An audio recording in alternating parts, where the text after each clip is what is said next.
All right. We are live, and we are all looking like $1,000,000 because that's what we do. Because we are stress free here at the Closing Table Podcast and Next Home Brandywine because we take all the stress off of you, and we're still looking this good. How about that? Can you believe it? All right, my name is Faye Ragney. We got already joining us at the top of the show. Our guest is with us, but we have right down below me. I feel like we're on the Brady Bunch. We got Hub coming in from Texas. We got always the man with the master plan, Dan Peasy of Next Home Brandywine, and our special guest this month, Mr. Joel Goodhart from the Tri-State Wrestling Alliance.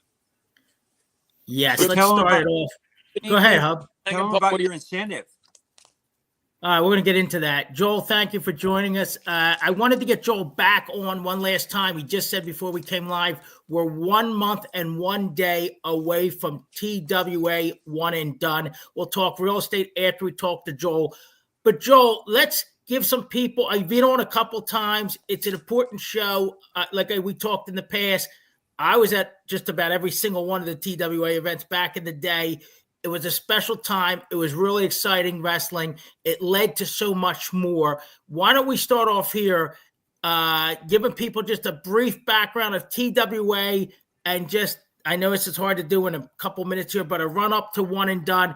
This is what's going on, folks. This is going to be a huge, huge event. One person that was just added, Tully Blanchard, was just added to the RassleCon. I just saw that come up. We have some huge names on the show. Joel and Bay have put a ton of time into getting all these icons in one place for one last time in Philadelphia at the old ECW Arena. I will be there. Maybe I'll bring a big hat like the old days, the Hat Man. We will be there that day, front row, ready to go. It's important. Listen up, folks. We're going to say this numerous times. Get your tickets now. Show these guys the love. I know I have a lot of wrestling friends, that join this, and we've had over 500 views on the last 6 months of shows. Get your tickets early. Show these guys the love. Don't wait until the day of. They put a lot of time into this. Joel, take it away. Let's tell these people what we got going and why they should be in the house 1 month and 1 day from today. Okay, the Tri-State Wrestling Alliance is what started it all. In fact, the name of my book is We Wrestled, We Brawled, We Started It All. The problem is that we didn't finish it all. And so what we're looking to do on May 3rd is to finish it all. There is not going to be a to and through. Okay, we got one done. This is it. This is my last show. And I will tell you, if you're looking to do anything now, between now and the summer, you want to be there on May 3rd. There's 2 different events happening on the same day. From 12 noon to 3:30, we're having our RassleCon. We're having a convention of over 50 professional wrestlers, all the way from the TWA guys to some of the biggest names, including Ric Flair, Tully Blanchard, Missy Hyatt, Baby Doll. I can go down the list. I don't want to bore you to death, but some of the greatest of the greats are going to be there at RassleCon. Then there's going to be a break of about 3 hours. At 6 o'clock, the doors open up. You can certainly eat at the 2300 Arena, some phenomenal food. And the matches start at 7:30. Some of the best matches you'll ever see. And some of these people are the last times that, so for example, some of the local guys, Breaker Morant, last match he's ever going to wrestle. Tony Stetson, the last match he's ever going to wrestle. John Finnegan, the last match that he's refereeing. And then Jim Mono's coming up from Florida. He's probably never going to referee again in the Philadelphia area. And we can go on and on and on. Rock and Roll Express are going to be there, and they've already said that they're going to retire at the end of this year. We may not have the last match, but they're going to retire at the end of the year. I can go on and on and on. Some of the greatest greats. Think about this in one building. You're going to have Ric Flair, a former NWA champion. You're going to have Shane Douglas, a former NWA champion. And Tommy Rich, a former NWA champion. So 3 former NWA champions in the building. We've got Manny Fernandez is going to be there, and he was a tag team champion with the NWA. Obviously, Rock and Roll Express were there. Clearly, we got champs all over the place. We've got belts, TWA belts on sale. We've got 7 left, $279.95 of history, and the wrestlers will sign it. This thing is going to be phenomenal. Here's the kicker. If you wait to the last minute, guess what? You have the right to do that. but some of the best seats in the house are available now. You go to 2300arena.com. Order your tickets. Make the order now. If you put it on a credit card, you're not going to get a bill till next month anyway. I mean, the bottom line is you got to get some advanced sales here. Look, bottom line is the building holds a little under 1,000 people. Okay? We are now we're starting to get 5 to 6, almost to 10 tickets sold a day. All right? The box office is closed on Mondays and Tuesdays, and then Wednesday through Sunday, we get ticket sales. You can go online, get the tickets. Get the tickets in. We have the names of every person that goes online to buy a ticket, so we know who you are. You know, it's crazy. Joel, I meant to bring this up to you in our talks, but have you looked? There's people. It tells you like where these people are coming from, like, and there's easy, probably close to 20 people that have bought tickets so far from all around the country, not just the tri-state area, but I mean all ends of the country. Think about the names he just mentioned: Wildfire, Tommy Rich, the Raging Bull, Manny Fernandez. These are icons of the sport, and like Joel said, all in one spot on one day. All the effort that you guys put in to get these guys in one spot on one day, people are noticing. We're trying to shed more light on that. Joel, go into a little bit, honestly, just a little bit of behind the scenes, peek the curtain of all the work that you guys have put into this thing. And the amount of time and money and effort to bring this product to the fans one last time, TWA event. Well, I'll tell you what happens. Bay actually started the ball rolling here, but we started putting this together a year ago. Yeah. Okay? It took a year's worth, and I'm talking about phone calls every day, every night. I will tell you right now, because I'm basically underwriting the cost of this thing, it's over $100,000. Okay, over $100,000. Ric Flair's a big chunk of that. But I sent an email to Bay earlier I had to book 12 flights. I have people flying in from all over the country, wrestlers. The damn airfare bill was $7,200. Okay, for all the different airfares. So the cost to put something like this together is ridiculous. Okay, and again, if you wait till the last minute, it still comes. Man, we need ticket advances. We need you to go to the box office, 2300arena.com. Order your tickets now. It's 2 separate tickets. It's the RassleCon ticket, which is discounted. It's $20 per person. If you buy it at the door, it's $25 per person. And then the tickets at the show start at $25, go all the way up to $100 if you want a front row seat. Okay, so we have 25, we have 35, we have 75, and we have 100. And I'm going to tell you, if you're somebody that wants to take pictures on their phone, well, being on the 7th row or 8th row, you're going to have six people in front of you taking camera shots. You want to be on the front row or second row to be able to get the best shot. You're going to see some superstars in the ring that, quite frankly, you're not going to see ever again. And then at the WrestleCon, you got Ric Flair, who's 76 years old. He may not come back to the Philly area. We don't know. And all of these guys, 68 years old, look, they're all getting older. We're all getting older. And all I can tell you is this is going to be an event. This is historical in nature, and you're going to want to be there. It absolutely is going to be a great event.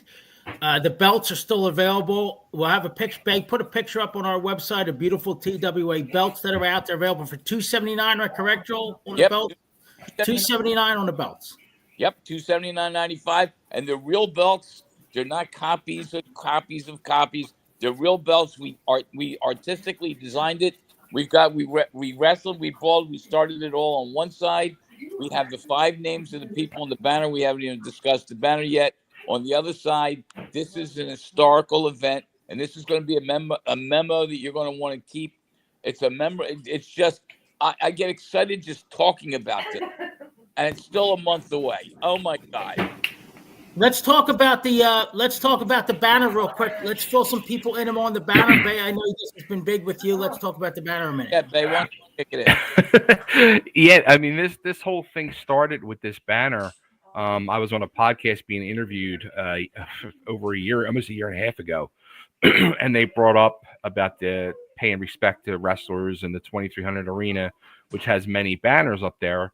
And I said, it's a complete injustice that's been done because, in my opinion, the 5 guys that really started the whole hardcore era, the attitude era, the whole. Let's face it, it all started with five guys, which are DC Drake, Larry Winters, Johnny Hotbody, Tony Stetson, and Joel Goodhart. If it wasn't for these five guys, we wouldn't have had ECW. We wouldn't have had the Attitude Era. We wouldn't have had what you're seeing in AEW these past couple weeks with barbed wire baseball bats and all this crazy stuff. Everything started in the late 80s, early 90s with Joel Goodhart and those four guys. So I felt somebody should pay respect to these guys. Who knew it was going to be us literally waving the flag and putting the whole thing together to do this banner? I thought somebody else would say, hey, we're going to do a show and pay tribute to these guys. But Joel, after like 3-4 months of banner talk, he said, he calls me up and he starts to he starts the pursuit. He's like, let's restart the Tri-State Wrestling Alliance. And I was like, not having it. And then finally he's like, look, he goes, I've thought about it. Let's just do one show. We'll call it One and Done. And then I was like interested, and my interest was piqued. And then he said, we're going to do it in a year from now. And I was like, I'm in. And here we are 11 months later. And it's pretty crazy to put on one show.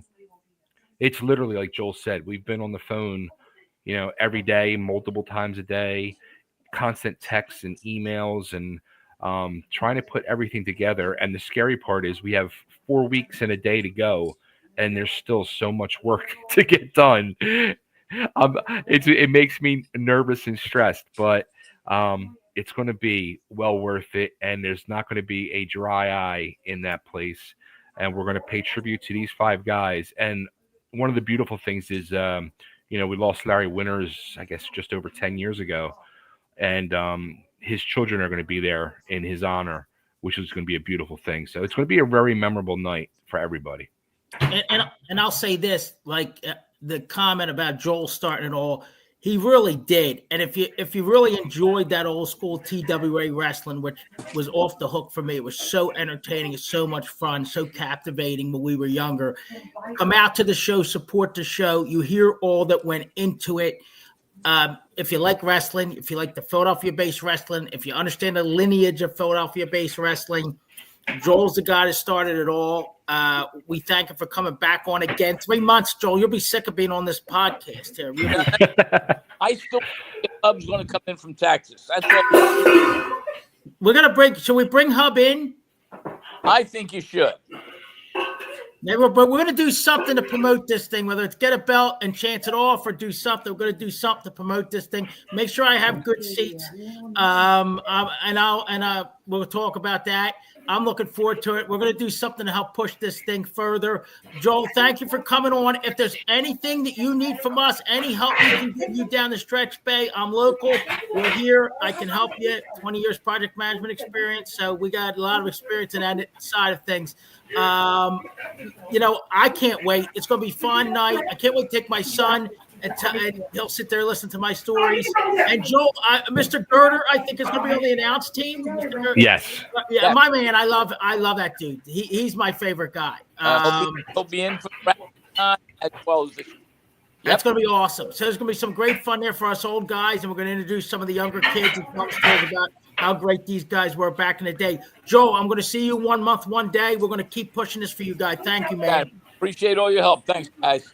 I'll call you tonight, Joe. Take care. See you, All right, Joel. Emily. Good to see you, brother. Thanks, Joel. Look, I can't get rid of him. That's right. He's that way. Believe me, I know. I don't think people realize he's a cool dude. He's been through a lot physically too. And they put a lot of effort into this, as you know, because you've been involved in every step of it. But it's really cool. I love wrestling. And I love the entertainment.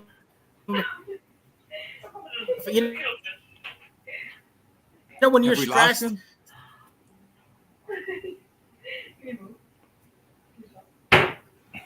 Have we lost him, Bay? No, he's got a bad connection. Okay. It'll catch up. Come on, man. We're There we back. go. There you go. There we go.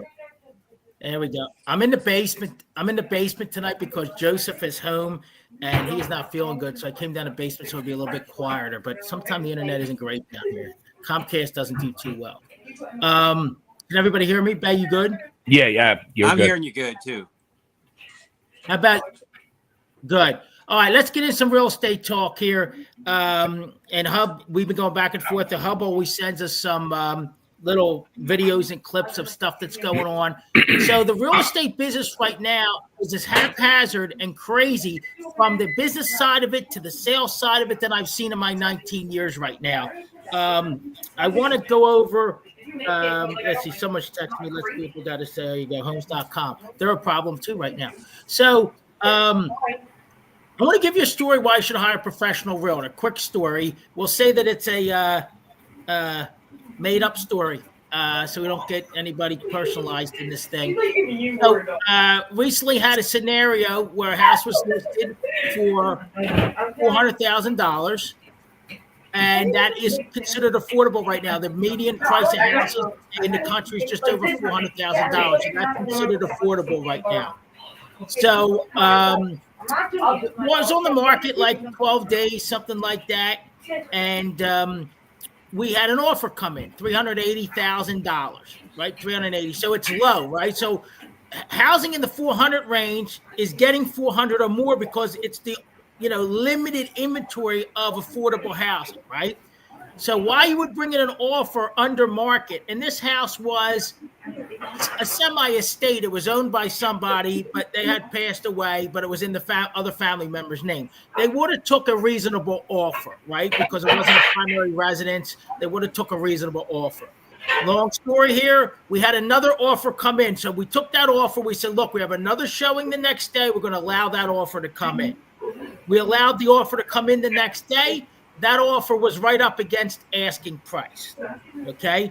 So we asked for everybody's highest and best offer, right? We had two offers. We said, listen, resubmit your best offer. We'll bring them to the seller, and we'll give you an answer on who the seller decides to go with. So the one offer was an escalation clause. And I asked the gentleman, I said, how much over the highest offer? So an escalation clause would be like $500 over the highest offer up to a certain amount. So say it's a $100,000 house. They would say, we will go $500 over the highest offer up to $105,000. That's the way that works. They said we're going to go in increments of $2,500. Okay. I don't know why we went that high, but he said $2,500. So we went back to the other and said, look, we have another offer. Give me your highest and best. They gave us their highest and best offer. So we ended up settling at $407,500. Okay. Wow. Here's my story. If you're the first agent, if you would have came, no other offer was in when you presented. If you would have came in at $395, there would have been a good chance that seller would have took that offer. Why advise a client to come in low when the market conditions are the way they are now? Now you got yourself into a bidding war. Now, for buyer B, who ended up getting the property, why would you go $2,500 over the next highest offer when if it's apples to apples, you really only have to beat the offer by $500? So in my opinion, in this scenario, agent B cost his buyer $2,000 even though they got the house, and agent A lost the house because they came in with a low ball offer when they could have got the house for $395, and I think the high offer was $405. So you lost that house because you lowballed the offer initially, and you should know the market better than that. And on the other side, you cost your buyer $2 G's because you went $2,500 over the highest offer, where in this instance, it cost you $2,000. So negotiations are a big part of this thing. And in this market, a savvy negotiator is really going to help you. You cannot panic, and you have to understand the market clearly. You can't come in low on $400,000 houses. If you look at the market, they're all selling at or over ask. Why come in $20,000 under ask just because nobody had an offer in 12 or 14 days? Average days on market are 26. So this is the type of things that are going on right now. And I want to go ahead, Hub. Well, I think that the person who paid the little like 407,000, they really wanted that house. They did. They really wanted that place, and they really did. That extra $2,000 was chicken feed to them, really. And that's what happened. And they wanted to ensure they got it, so they popped a bigger number on it. They want to ensure they got the property. But I just look at some things and I go, and I understand it's not exact science, but there's some things you can do to position your client in a much better than some people are. And another thing is pay attention to detail. We're having a lot of lax details on things. I just got a call tonight on a guy I sold the house to in October. Bay, your old development down there in Aspen. Right? Yeah. My man called me tonight. He got a call. He was doing a rental application, and the house he purchased, they recorded improperly the deed. He owns 65. Well, the public record said he owns 63. How does that happen? The recorder of deeds totally misrecorded it. So what happens? I mean, I bet you that's gonna be a hassle getting that straightened out. So now guess who's got to get involved? Me. I got to get involved. I'm going to tell you one quick story. We're going to go to some more in-depth stuff with Hub here. So this morning, you have my list to do. I got all my stuff to do. So I have a house in an over 55 community near me, and I said, let me call I had to order the HOA resale docs. So let me call the guy this morning. Called the guy up, super nice guy. I said, I need to order the HOA resale docs for this address. He said, they've already been ordered, Dan. Now I'm thinking, I have a senior citizen who I'm helping do this. I know she didn't order them. I didn't order them. Who the hell ordered the resale docs? This is what goes on every day. They want to know why we make money. We fix things constantly all day long. You see it, Bay, and just trying to coordinate this thing. The miscommunication and the disconnects are crazy. So I said, okay. I said, John, let me call the client and see. He says, some lady, Christine, ordered them. I said, maybe her niece. I don't know. A granddaughter. I don't know. Let me find out.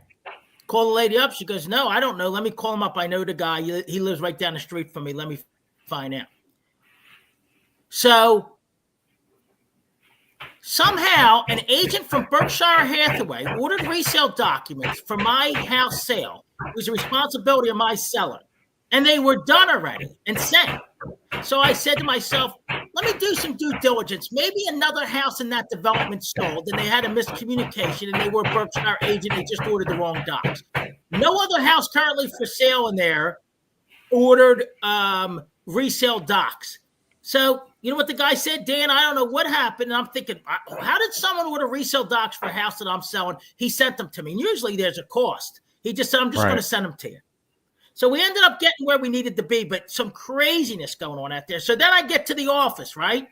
The guy leaves the check at my office. I get the check. It's a bank check. I open the check up. It's not signed by the bank. What is going on? I had to call the agent. This is how things work. I call the agent. I said, the check is not signed. $20,000 check. The bank manager never signed the check. I said, the check isn't signed. She said, okay. She said, can you leave it? Can you leave it at the house? We'll be at the house today. I said, why would you be at the house today? She said, the inspection's today. No, it's not. The inspection was yesterday at 2:00. Oh, no, the inspection's today. I said, well, let me check my email. 4 times tell me the inspection was today. Let me check my email. This is why you hire Dan Peasy, 20 years project manager experience. I make mistakes, but not this crazy stuff that goes on. I checked my email. I said, I got an email from you Friday, 11:48 a.m. It says inspection was Tuesday at 2:00. Do you know my seller boarded the dog and paid $45 to get the dog out of there yesterday because that's when the inspection was scheduled? Like, these things. So now we had a big problem. So we're up against a time frame. Now we have to do an extension and we're 1 month settlement. And you have to negotiate inspection stuff, right? So now we have more problems, right? Because we don't check, we don't look, we're playing around, right? You know, we're not doing what we need to do as a professional and do our due diligence to make sure that we're doing right by the client. So if I didn't call them today because the signature wasn't on the check, they would have showed up, the dog would have bit their leg off. And we didn't know they were going to be in the house today. So now we have to reschedule for next week. And there's all this, I always say decisions have consequences. All this goes on. So attention to detail, number one. Understanding your marketplace, number two. Having the right business partners who are going to do things the right way. And making sure you communicate clearly with your client. We are in a very, very difficult market right now. So it's a tough market right now. So why was another agent ordering your paperwork? Hey, no idea. 19 years and 3 months in the business. No idea who the hell ordered my documents. And he gave me her number, and I couldn't even bother to look. Where's this mistake at? Was there another similar street name? And somebody in the office was ordering it? So I even went online and said, maybe there's a Berkshire agent that has a deal in that development. Right. And they made a mistake and ordered for the wrong house. Sure. Right? Because some people on teams, when you do me, it's me. I do everything. I don't hand it off to anybody for that reason, right? Yeah. I have no idea. And these resale documents could cost $300, $400, $500, $700, depending on the association. And the guy sends me the whole docs. It's all the management paperwork. It's all the bylaws of the community, all the financials, the resale certification documents for the title company for settlement. So I ended up getting my docs, but I'm like, what the heck is going on? Then I go down, I see the check not signed. Then they didn't show up on the right day for inspections. This happens more often than not. And then I'm walking the dog tonight, right? I'm working 13-hour day here. I'm walking the dog tonight, and my boy Ash calls me and says, somehow I own 63 instead of 65. What is happening out here? Hub, we're going to go into some questions, and I want to touch on before we end this thing tonight is we have a lot of changes with, let me touch on two quick things. One, Rocket Mortgage bought Redfin, which is a real estate Really? company. Okay. Rocket now just bought Mr. Cooper, okay, who is a mortgage company. Rocket does a lot of applications and mortgage servicing. So what this looks like is you're going to have a mortgage company, a mortgage servicer, and a real estate company under one umbrella. This causes a lot of problems and a lot of consumer issue where the buyer or seller might not be getting the best representation when everybody's got their hands in the same basket, right? We're not separating this thing out. One more thing, Compass Real Estate, who is a conglomerate, a joint venture like a BlackRock. They just bought Berkshire Hathaway, Warren Buffett, one of the biggest companies in this country, the real estate division. So Berkshire Hathaway has been bought by Compass. Now, before we come on the podcast tonight, what am I reading? That they want to do something new where they don't put the listing up right away and they hold the listing in-house so they can try to sell it in-house before it gets out to the public and it's published on sites like the MOS and Zillow and sites like that. They're going to keep it on a private listing for an X amount of time so they can try to sell it in-house and not offer it to the general public. So that would hurt, in theory, me, because I'm a small player and I don't have the brand power of the huge website that's controlling the listings for the first, say, 25 or 30 days, which used to be not allowed according to the rules. So a lot of this stuff is coming out and a lot of moving parts in our business where there's a lot of mergers and acquisitions.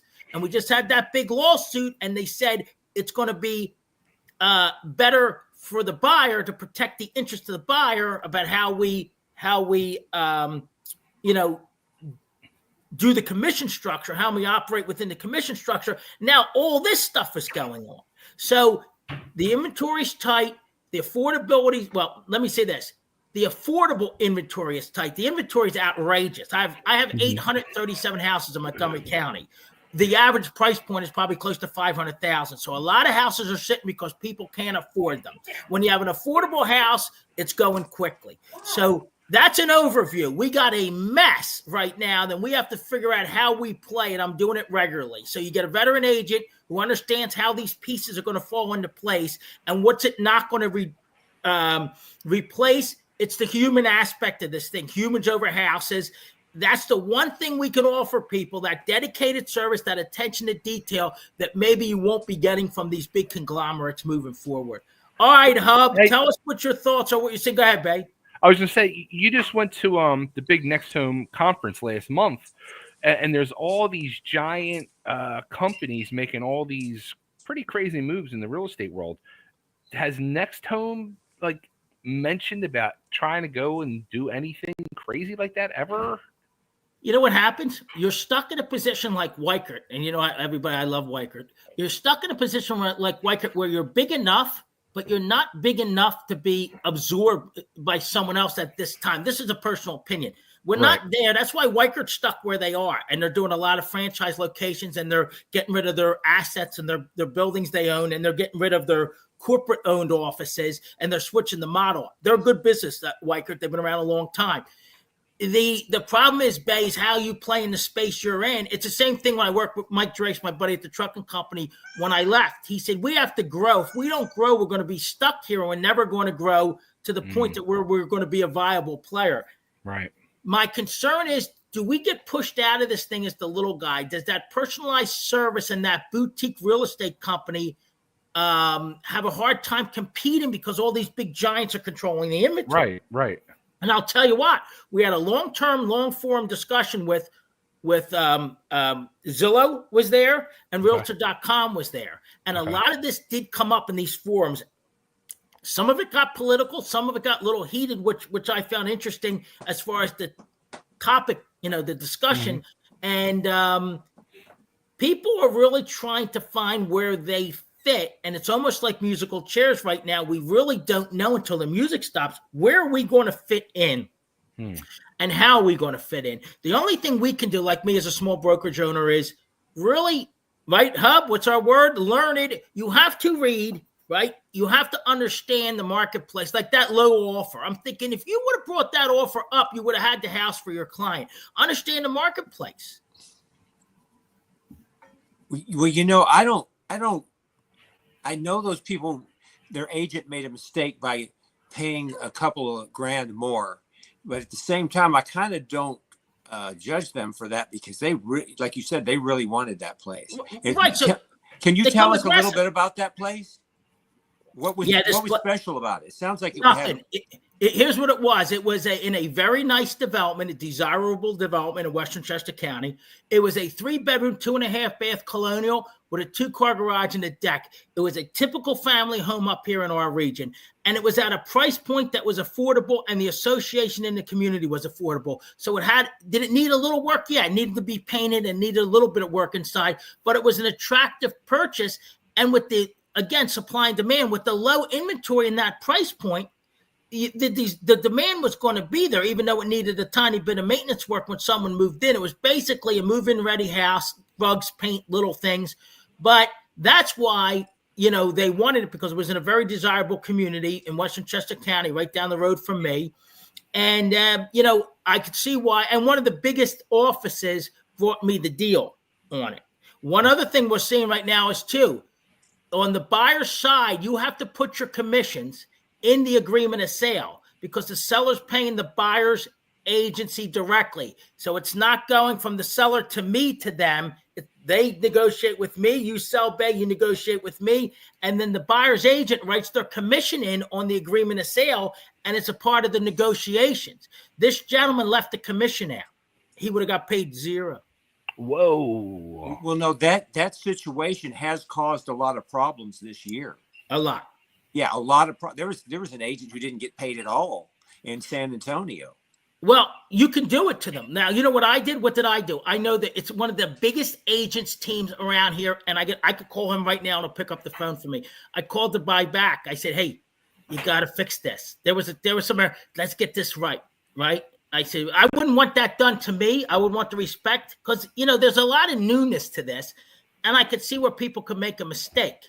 Right. And it's an interesting part of the agreement when you're going through where it is. We would never do that, but you can. And there's a lot of miscommunication in how some people are still doing it the old way.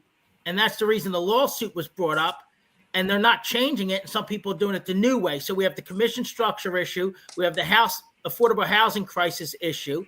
And now we have a lot of people, I think, stressing over all this stuff going on and not paying attention to detail. So I think as a whole, we need to take a pause hit the reset button, and just say, okay, let's put the customer first, the consumer first, right? And understand that we're representing their best interest in the transaction.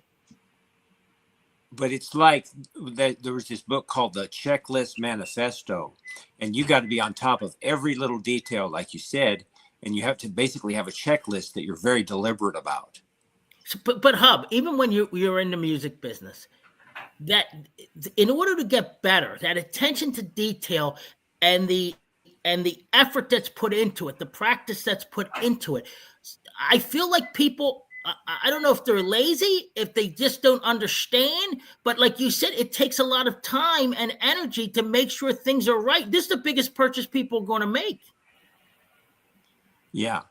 Well, I saw an article where in Philly, the upper price houses that are like higher end prices have actually gone up like 20-30%.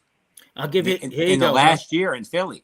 I'll give you an example. My buddy lives on a guy I work with lives on Hutchinson Street in the city, right by South Street, Bay. Really nice neighborhood.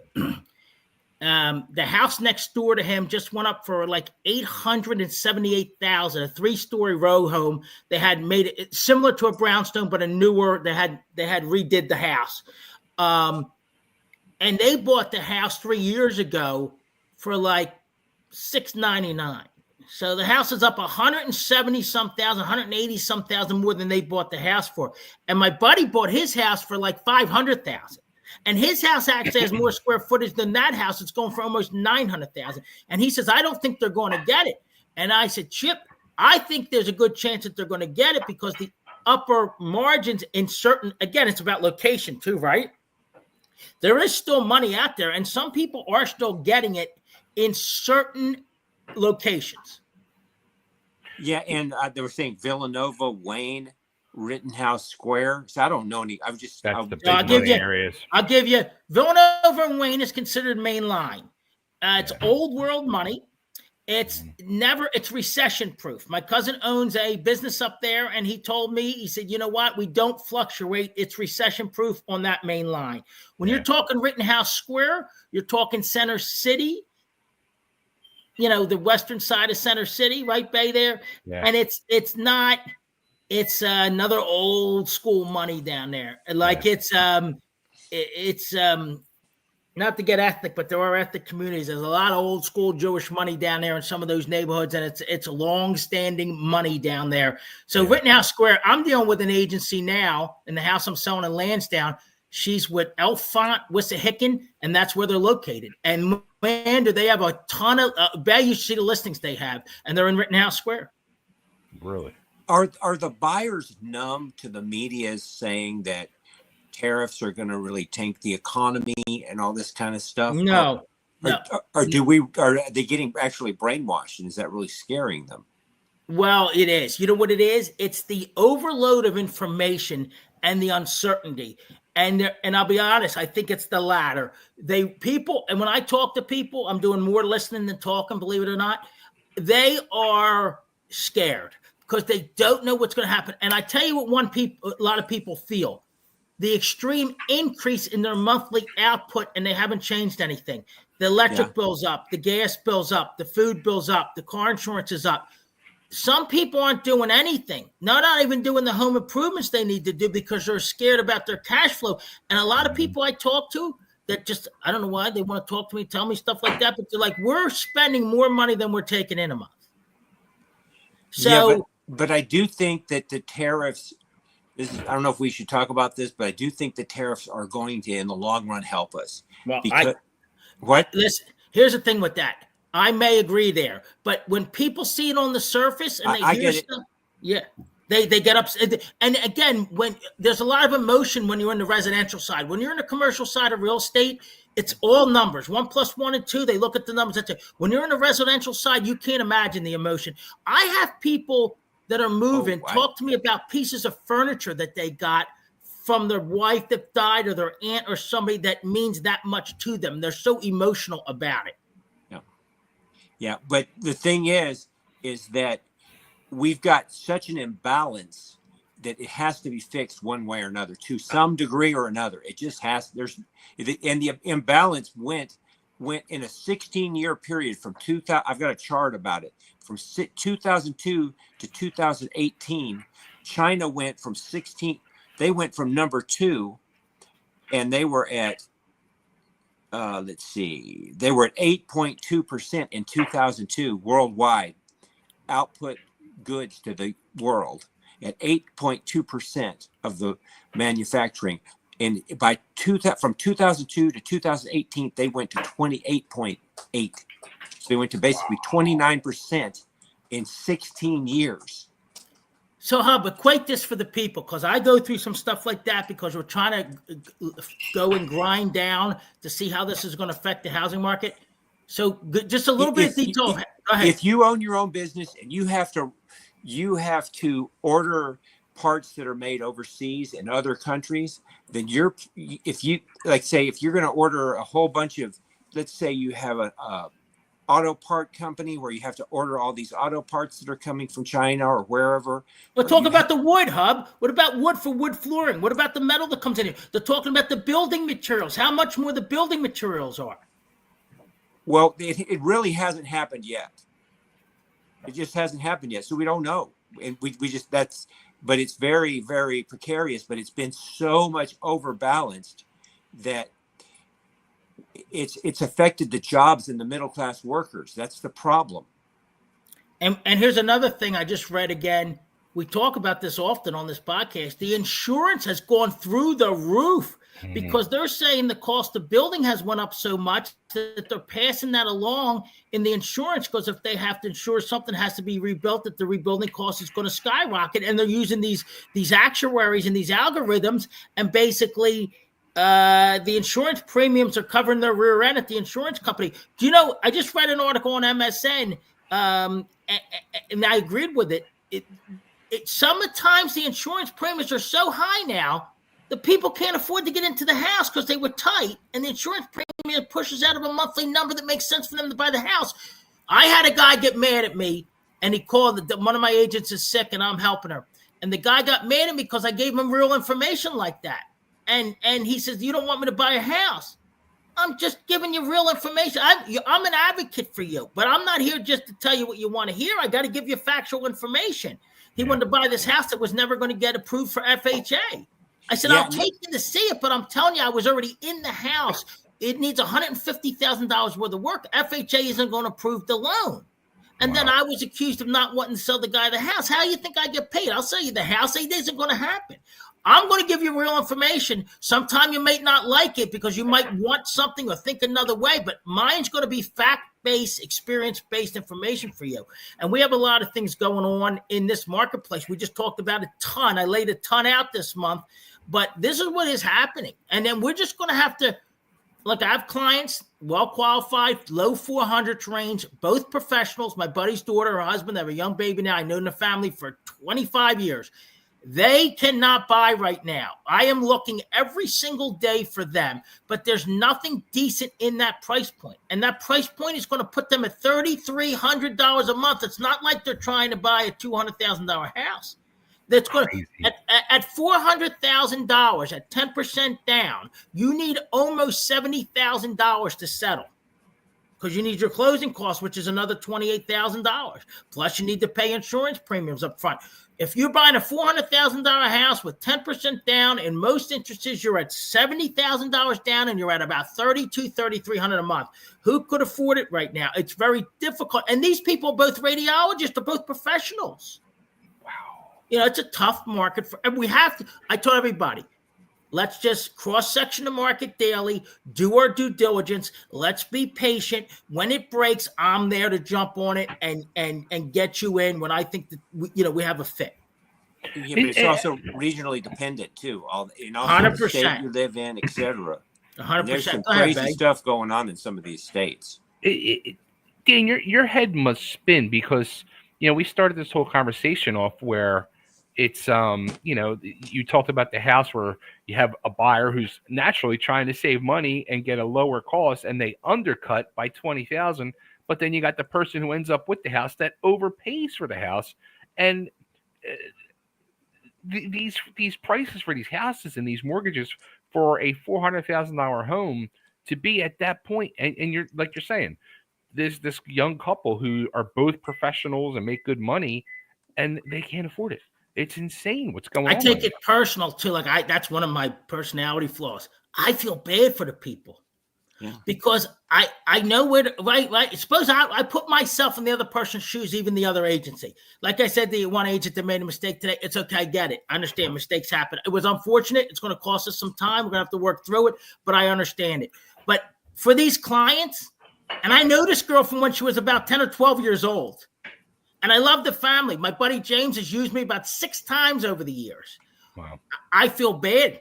My African folks that I deal with on a regular basis that came down from the Dukley family and all, their big family. The last gentleman, the prices just outpaced what he could afford. He had to put it on pause right now. And he has like 4 kids living in an apartment. And I love them too. I get very attached to my people.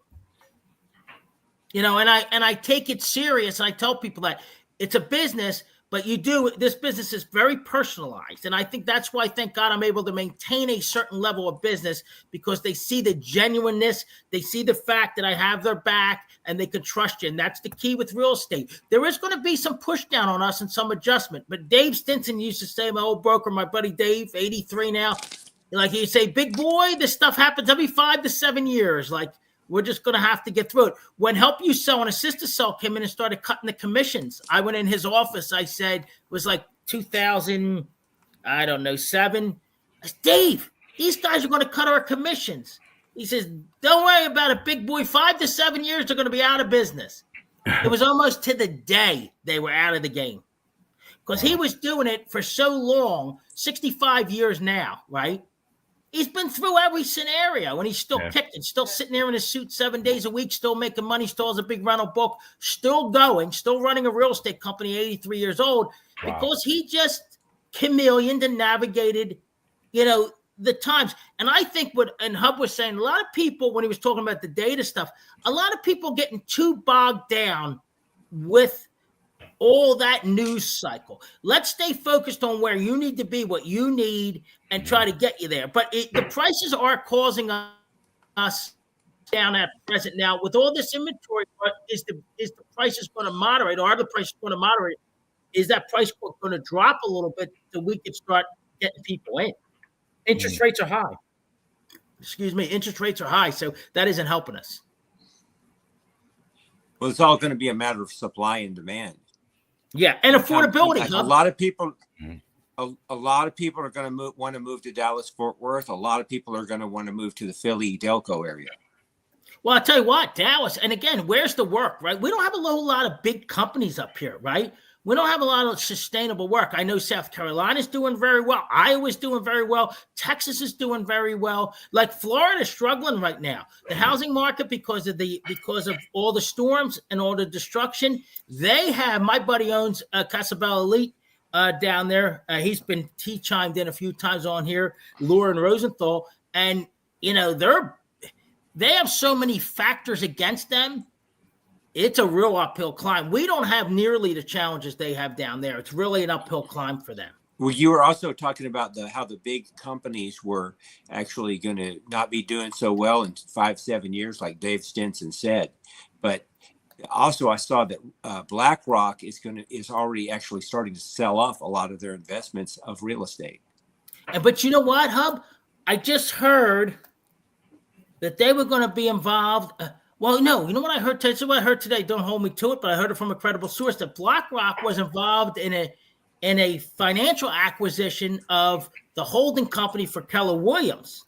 So I think what they're doing is people are positioning behind certain entities that they think are going to be sustainable, like Keller Williams, Compass now. So Compass bought Berkshire, who bought Long & Foster, who bought Century 21 Alliance, that was the biggest Century 21 east of the Mississippi. So now you have the largest Century 21 merging in with Long & Foster, where I spent 5 years. Then Long & Foster was doing so well on the main line and all, Berkshire swallowed them up, and now Compass is swallowing up Berkshire, who probably had about, I don't know, I'm going to take a guess, 38% of the regional market share.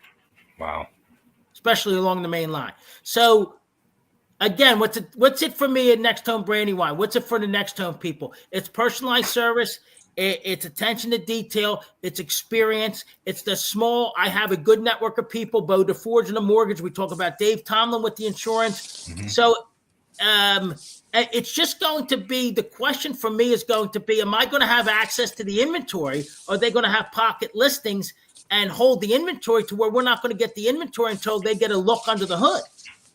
And that's a little bit, we'll see how that goes. Who knows? It's new. It hasn't really come to play yet. We're going to see how that plays out. What about your buddies who do AI, where they can make listings in other cities, etc.? Listen, that Hub, that's a whole discussion, Hub. But that's something you can learn. Yeah, and it's something that's being discussed. In fact, we talked about it at a conference. We had a whole 20-minute, 25-minute segment on it at conference. It's both good and bad they're talking about. But, Hub, I think that's going to be a real play in the industry moving forward. It really is. And there. Have you seen the app for that called Cursive? I've seen it. We have seen it. Yeah, and then they claim that you can learn it 15 minutes a day. In like 30 days, you'd be or 2 or 3 weeks even. You'd have it really good. You'd have a lot of knowledge down.